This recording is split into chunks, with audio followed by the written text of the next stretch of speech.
Mulai dari situ saya mulai kasar lah sama dia, mulai ngelakuin ibaratnya KDRT lah ya kan.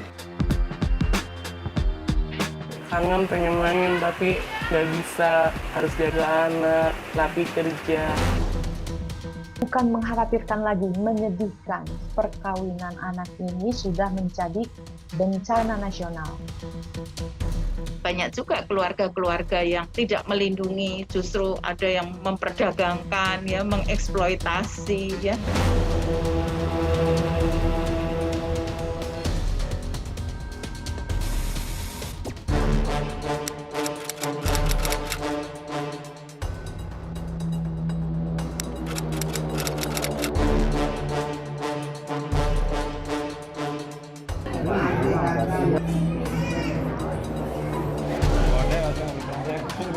Perkawinan anak seolah jadi problem yang tiada berkesudahan. Payung hukumnya jelas, melarang segala perkawinan sesama anak atau anak dengan orang dewasa. Tetapi praktiknya terus saja terjadi. Himpitan ekonomi dituding jadi biang keladi naiknya perkawinan anak di masa pandemi. Nah, jadi mungkin ini disebabkan oleh dua hal sebetulnya, Mbak. Apakah itu terjadi dari kondisi ekonomi si orang tua, itu pertama, dan keduanya dari kondisi si anaknya sendiri yang menyebabkan bahwa mereka harus menikah secara dini. Gitu. Himpitan ekonomi dituding jadi biang keladi naiknya pernikahan anak di masa pandemi. Seolah-olah di sini ada pengalihan tanggung jawab dari yang seharusnya dibebankan oleh kepada keluarga, kemudian dibebankan pada orang lain. Sederet bidang usaha terdampak pandemi. Salah satu sektor yang babak belur terkena terjangan pandemi adalah pariwisata. Ini berimbas munculnya pengangguran karena banyak pekerja yang harus dirumahkan. Mengandalkan kunjungan wisatawan, Bali dan Nusa Tenggara jadi dua provinsi paling terdampak di masa pandemi. Berturut-turut, Bali dan juga Nusa Tenggara mengalami kontraksi ekonomi. Di kuartal kedua, terjadi penurunan siklus ekonomi 6,32%. Di kuartal ketiga, semakin anjlok di minus 6,80%. Sektor pariwisata itu kan sektor yang paling terpukul, ya. Dari sektor transportasi, sektor pariwisata, sektor perdagangan, itu sektor yang paling terpukul dari adanya pandemi ini. Ekonomi keluarga yang merosot membuat orang tua terpaksa mengawinkan anaknya dengan harapan meringankan beban keluarga. Badan Pusat Statistik mencatat lebih dari 1 juta anak mengalami perkawinan. NTB peringkat ke-7 nasional dengan jumlah perkawinan anak tertinggi di Indonesia, 16,1%. Padahal angka nasional terkait pernikahan anak di angka 10,82%. Artinya 1 dari 16 anak di NTB sudah menikah. Di data kami menunjukkan hal yang seperti itu. Di catatan kami itu ada kisaran 600 sampai 700. Mirisnya Joko Jumadi, relawan peduli anak di Nusa Tenggara Barat melihat korelasi. Pandemi membuat angka perkawinan anak meningkat. Anak-anak yang menikah di pada usia anak memang rata-rata berasal dari keluarga miskin. Menikahkan anak dianggap jadi solusi. Pilihan bagi orang tua untuk terbebas bebannya itu salah satunya adalah dengan menikahkan anaknya. Banyak juga keluarga-keluarga yang tidak melindungi, justru ada yang memperdagangkan, ya, mengeksploitasi, ya. EB 15 tahun terpaksa menerima pinangan UD kekasihnya yang baru berusia 17 tahun. Terjebak dalam ekonomi sulit, ditambah ibu bapaknya berpisah, sang nenek tiada punya pilihan lain selain menikahkan EB. EB juga tak tahan hidup susah. Belum lagi selama pandemi, EB tak memiliki fasilitas belajar daring. Maka, ia rela memupus asa menjadi seorang perawat. Tugas-tugas gimana? Bisa diselesaikan apa enggak? Kadang bisa, Kadang bisa, kadang nggak bisa. Ya, sudah sampaikan kesulitan ini ke Bu Guru, Pak Guru sudah. sudah. Apa kata mereka?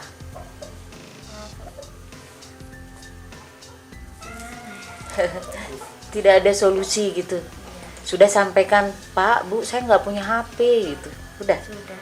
Apa kata mereka?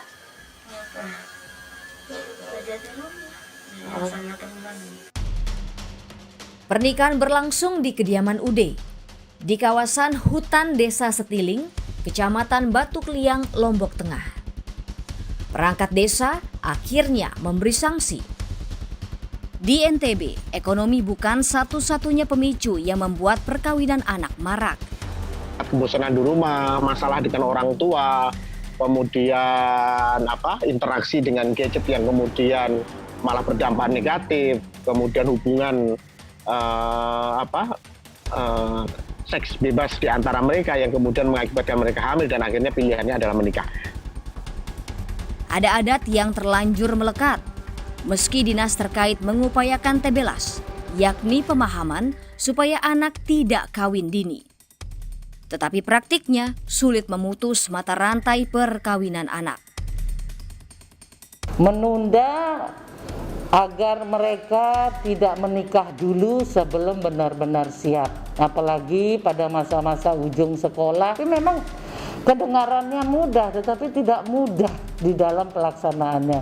Karena anak pergi bersama temannya, pulangnya agak kemalaman, langsung itu bagian dari semacam citra buruk bagi rumah tangga atau bagi keluarga si perempuan, langsung dinikahkan. Di Lombok Tengah, seorang ayah memaksa anaknya dinikahi hanya karena pulang selepas maghrib. Berdalih atas adat, sang ayah meminta SH yang berusia 16 tahun untuk menikahi NH, putrinya yang baru berusia 12 tahun. Ketemu lalu ke Abangan, pariwisata Abangan, pulang dari pinggir rata, ngajak dia balik sampai sini. Ternyata bapaknya nggak terima. Terus? Disuruh saya menikah, kalau dia nggak diterima terpaksa. SH putus sekolah karena tak ada biaya. Dia bahkan menjadi tulang punggung keluarga sebagai pedagang sabun mandi keliling. Bebannya bertambah berat lantaran meski menafkahi sang istri. Pasar berjualan sabun, sampo, dan sebagainya. Kadang-kadang pergi bekerja ke Sembalun, pulangnya jam 10 malam lagi. Sesal dan kecewa dirasakan LD. Bapak 3 anak ini terpaksa merelakan putrinya, HD, menikah di usianya yang baru 13 tahun. HD dibawa lari SD, anak berusia 17 tahun. Suku Sasak mengenalnya dengan merarik. Kawin lari yang dipandang bisa menaikkan martabat pria yang membawa lari pujaan hatinya. HD dan SD masih bergantung padanya. Dalam sepekan, 2-3 kali HD dan SD datang meminta uang dan beras. Suaminya itu tidak ada pekerjaan gitu. Jadi kalau dia sini tidak kasih beras, tidak kasih uang gitu kan, supaya dia dapat makan. Soalnya yang perempuan masih muda, yang laki masih muda. Padahal problem kompleks bakal menimpa anak yang dipaksakan untuk menikah. Tidak siap misalnya ya bagi menghadapi rumah tangga, mulai dari yang simpel aja sih, mengerjakan pekerjaan sehari-hari harus mandiri, kemudian dealing dengan misalnya mertua, jadi misalnya adanya yaitu kecemburuan gitu ya, seperti itu, kontrol dari suami, tidak bisa bermain lagi. Yang di usia-usia di bawah 19 tahun itu pun juga sebetulnya juga masih relatif labil gitu. Nah, sehingga mereka begitu mudah untuk digoncang-gancingkan gitu oleh permasalahan. Belum lagi perkawinan anak memperdalam lingkaran setan kemiskinan. Anak-anak tadi harus terpaksa bekerja karena dia harus menghidupi keluarganya. Tapi kalau dia hanya lulus SD, berarti kan dia akan mendapatkan pekerjaan ya dengan upah rendah pasti. Nah, Kalau udah upah rendah, muncul lagi isu baru, yaitu kemiskinan. Perkawinan anak di Indonesia jadi problem klasik. Memang banyak sebab yang bisa memicu terjadinya perkawinan anak. Dari sejumlah faktor, kehamilan pranikah jadi salah satu sebab utama yang membuat pernikahan anak tidak terelakkan. Tidak ada solusi lain gitu yang bisa ditawarkan gitu oleh orang tua ataupun tekanan dari komunitas, melainkan anak tersebut harus dikawinkan. Saya sudah melakukan wawancara dengan berbagai hakim, pengadilan negeri maupun pengadilan agama, dan terbanyak melalui wawancara kita dengan hakim di pengadilan agama. Yang mereka dahulukan itu adalah dalam kondisi si anak perempuan itu sudah hamil. Sesal karena kehilangan masa muda dirasa oleh MJ yang mesti menikah di usianya yang ketika itu baru beranjak 17 tahun. MJ kala itu duduk di bangku kelas 3 sekolah menengah pertama. MJ terpaksa berhenti sekolah sebab harus mengawini kekasihnya yang kadung berbadan 2. Banting tulang kerja serabutan MJ lakoni agar periuk nasi tetap terisi. Cari uang, banting tulang yang hasilnya nggak seberapa, tapi capeknya itu benar-benar capek, Kak. Itu yang bikin saya nyesel sih. Saya lihat teman-teman saya bisa sekolah, teman-teman bisa senang-senang, saya harus cari uang pagi, siang, malam. MJ sering juga jadi juru parkir. Sehari ia bisa mengantongi Rp50.000. Nominal yang hanya segini besar sesungguhnya tak cukup untuk membiayai kebutuhan hidup. Per orang aja makan itu bisa nyampe kecil-kecilnya ya, Kak, 30.000. Itu satu orang, Kak, belum berdua, tapi kita cukup-cukupin aja. Dari persoalan ekonomi, dua muda-mudi ini akhirnya kerap cekcok. Lantaran istri MJ memutuskan jadi pramuria. Mulailah sering berantem, saya selalu bahas-bahas tentang itu. Dan mulai dari situ saya mulai kasar lah sama dia, mulai ngelakuin ibaratnya KDRT lah ya kan. Dia mulai nggak betah dengan kelakuan saya yang kayak gitu. Akhirnya dia mutusin untuk lari dari saya. Kini cemas membayangi hari-harinya kelak. Bingung itu, Bok, apa yang harus dilakuin ke depannya, Kak. Karena masih muda, belum punya pekerjaan, belum punya penghasilan, Kak. Oka dan LA juga menikah di usia muda. Di saat keduanya sama-sama berusia 17 tahun. Oka menikahi LA sebab usia kandung LA yang berusia 4 bulan mulai membesar. Di rumah kontrakan sederhana, Oka dan LA tinggal bersama buah hatinya yang berusia setahun. Jadi juru parkir, penghasilan Oka bervariasi, mulai dari Rp30.000 hingga Rp65.000 per hari. Agar pundi-pundinya bertambah, LA sesekali menjajakan sandal anak-anak. Bisa 1 juta lebih, cukup buat bayar kontrakan. Makanya juga mirip-mirip. Masak gitu doang. Masak cuma masak telur, kadang mie, nabung. Alhamdulillah nabung. Sehari kadang goceng, kadang ciban. Tapi kalau penghasilan tak mencukupi, jurus 1000 pun dilakukan. Termasuk memasang muka tebal menerima bantuan orang tua. Kalau beli susunya juga susah. Untungnya ada mama sih, selalu ini membantu di saat lagi kelimpungan, kesusahan. LA terkungkung dalam dunia menjadi ibu di usianya yang masih anak-anak. Kangen pengen main tapi nggak bisa, harus jaga anak, laki kerja. Apalagi kalau pakai ada banyak, aduh pusing. Nggak ada yang jaga. Belum nyetrika. Tapi asa memiliki kehidupan yang lebih baik dirajut keduanya. LA bakal melanjutkan pendidikan. Pakai C supaya dapat ijazah, supaya dapat kerjaan yang ini lebih layak lah. Jangan sampai kayak bapak sama ibunya aja, harapannya gitu. Supaya bisa agak maju dikit. Walaupun gagal jadi anak, tapi jangan gagal jadi ibu. Perkawinan anak yang marak di negeri kita menyesakkan dada. Padahal anak adalah cerminan masa depan sebuah bangsa. Bukan mengkhawatirkan lagi, menyedihkan bahwa perkawinan anak ini sudah menjadi bencana nasional. Nanti keberadaan bangsa Indonesia itu terletak dari situ. Bagaimana kita bicara wajib belajar? Kalau 1/5-nya saja sudah drop out dari sekolah karena kawin. Bahwa semakin tinggi angka perkawinan anak, itu ada hubungannya dengan rendahnya angka indeks pembangunan manusia. Dari 49 sekolah pada 21 kabupaten kota di 8 provinsi, KPAI mencatat perkawinan anak jadi faktor tertinggi anak putus sekolah. Gurunya akhirnya berinisiatif melakukan home visit. Sampai di rumah anak, ternyata anak sudah menikah. Itulah kenapa dia tidak lagi ikut PJJ. Nah, angka itu di 2020 cukup tinggi, yaitu 119 kasus. Menyetop perkawinan anak memang bukan perkara gampang.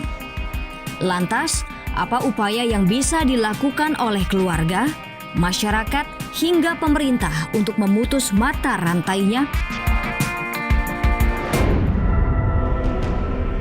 Dampak negatif jelas mengintai anak yang menikah. Mulai dari resiko kesehatan pada anak juga ibu, hingga perceraian dan kemiskinan yang semakin melambung di Indonesia. Banyak yang berujung pada perceraian, ya akhirnya kualitas keluarga yang seperti kita harapkan akhirnya malah justru tidak terbentuk sesuai dengan tujuan berkeluarga, ya kan?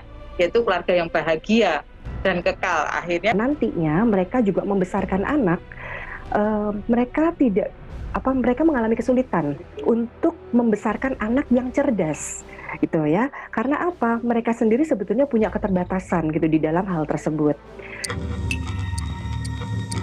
Keistimewaan sebagai seorang anak hilang jika memutuskan menikah. Hak pendidikannya hilang, hak atas kesehatan utamanya hilang, semuanya jadi hilang. Artinya banyak hak dia sebagai anak kan yang hilang. Maka celah yang memungkinkan terjadinya pernikahan anak mesti segera ditutup. Salah satunya dispensasi pernikahan yang akhirnya melegalkan pernikahan anak. Dispensasi itu beragam, baik dilakukan di pengadilan ataupun instansi manapun ya yang ditunjuk oleh orang tua anak tersebut. Secara norma yang menyebabkan bahwa kenapa di Indonesia itu terjadi perkawinan anak yang begitu tinggi. Sepanjang tahun 2020, sebanyak lebih dari 60.000 dispensasi pernikahan diberikan kepada anak di bawah umur. Kala pandemi, angkanya melonjak drastis bila dibandingkan 2 tahun terakhir. Tim Berkas Kompas mencoba mengonfirmasi ke Mahkamah Agung mengenai kemudahan hakim dalam memberikan dispensasi nikah pada anak. Tapi permohonan wawancara kami tidak berbalas. Tapi sulit memang mengalkulasikan berapa jumlah pasti pernikahan anak yang terjadi. Sebab tak semuanya tercatat. Tidak semua masyarakat Indonesia itu melakukan perkawinan bawah umur dengan dispensasi. Di luar sana mungkin, di beberapa daerah mungkin itu banyak dilakukan perkawinan yang tanpa dispensasi. Nah ini akhirnya mereka menikahkan secara siri gitu ya. Jadi memang masyarakat ya kalau memang budayanya belum berubah gitu, ya pada akhirnya mereka akan mencari jalan gitu. Neng, abang kan udah kerja sama. Kolaborasi mesti terjalin untuk meredam pernikahan anak. Kita jodohin aja si Sepi sama si Adit, anaknya Rojali. Apa lu kata bang? Nikah? Lu gak kasihan sama anak lu sendiri bang? Dia tuh baru lulus SMP, punya cita-cita yang tinggi. Sepenggal dialog ini menyoroti pernikahan anak. Bukan hanya sekedar cerita, tetapi kisah nyata di lingkungan mereka tinggal. Melalui seni lenong dan teater, muda-mudi ini mengajak khususnya anak di Kelurahan Kalibaru, Cilincing, Jakarta Utara agar tak menikah di bawah umur. Assalamualaikum, ada apaan nih? Nikah-nikah di masa pandemi, kagak boleh ini lagian nikah di usia dini dilarang sama pemerintah. Tahu kagak? Kagak. Mana sih lu? Astagfirullah. Bermula dari keprihatinan karena kerap menemukan pernikahan di bawah umur di sekitar lingkungan Kalibaru. Mereka nggak punya pengalaman untuk bisa terjun ke dalam dunia kerja. Akhirnya ya secowoknya nganggur, ngelalang buana kemana kemari gitu, cuman jadi pengamen atau sebagai macamnya. Sasaran Itachi agar warga makin teredukasi. Nah, melihat pementasan kita atau menyaksikan pertunjukan kita, mereka jadi lebih open-minded. Keluarga sebagai pengasuh utama berperan penting untuk membangun kesadaran dan memberi pemahaman pada anak. Orang tua jadi kunci utamanya. Orang tua itu penting sekali ya untuk punya macam-macam ide gitu ya untuk membuat rumah tangga yang untuk membuat keluarganya ini gitu ya, si orang tua dan anak-anak ini itu bisa lebih harmonis lagi gitu ya dalam berkomunikasi, dalam berelasi, supaya mereka ini betul-betul anak-anak ini juga bukan yang kemudian berusaha mencari pelarian dengan menikah. Pemerintah juga sebetulnya telah berupaya menyetop pernikahan anak Indonesia. Strategi digalakkan dengan kampanye Stop Pernikahan Anak, Gerakan Bersama Cegah Perkawinan Anak, serta Gerakan Nasional Pendewasaan Usia Pernikahan Anak. Cita-cita Indonesia Layak Anak 2030 itu adalah perkawinan anaknya turun terus, dan karena hak anak bagian dari hak asasi manusia, itu berarti perkawinan anak ini juga melanggar HAM. 2030 disebut sebagai tahun idola. Step pemerintah patut diapresiasi. Namun, implementasinya perlu kita jaga bersama. Indonesia Layak Anak.